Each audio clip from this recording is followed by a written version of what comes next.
জান্নাতের গন্ধ কি পাওয়া যায়? সুবহানাল্লাহ। আচ্ছা, একটু বলেই দিই মাত্র। রাসূলুল্লাহ সাল্লাল্লাহু আলাইহি ওয়াসাল্লাম মেরাজে হঠাৎ সুঘ্রাণ। নবী সাল্লাল্লাহু আলাইহি ওয়াসাল্লাম বলছেন কোত্থেকে আসছে এটা? জিবরাইল আলাইহিস সালাম উত্তর দিচ্ছেন, এটা হচ্ছে ফেরাউনের মেয়ের চুল আঁচড়ে দিত একজন দাসী, যার হাত থেকে একদিন চিরুনি পড়ে গিয়েছিল। সে বলেছিল বিসমিল্লাহ বলে চিরুনি উঠিয়েছে, উঠে আবার আচড়ানো শুরু করেছে। এখন এর মেয়ে শুনে ফেলেছে বিসমিল্লাহ বলে উঠিয়েছে। সেই মেয়ে ফেরাউনকে বলল যে আপনাকে বাদ দিয়ে এই দাসী আরেকজনকে ইলাহ মানছে।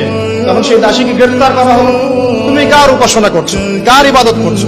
সে দাসী বলছে আমি এক আল্লাহর ইবাদত করি। কে আল্লাহ? যে আল্লাহ আমাকে সৃষ্টি করেছেন, যে আল্লাহ আমার রব, যে আল্লাহ আপনারও রব। ফেরাউনকে মুখের উপর বলে। এবার ফেরাউন তাকে ধরে বলছে ফিরে আসো তোমার মতাদর্শ থেকে, না হলে তোমাকে জীবন্ত আগুনে পুড়িয়ে মারো। কি বলছে?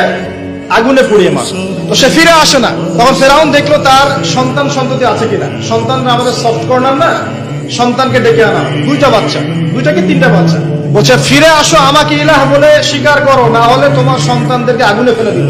সেই মহিলা বলছে আমার তো মাত্র 3টা সন্তান, আমার যদি এর চাইতেও বেশি সন্তান থাকতো তারপর আমি ফিরে আসতাম না। একে একে মায়ের চোখের সামনে এক এক করে বাচ্চাদেরকে জীবন্ত আগুনে পুড়িয়ে ফেলা।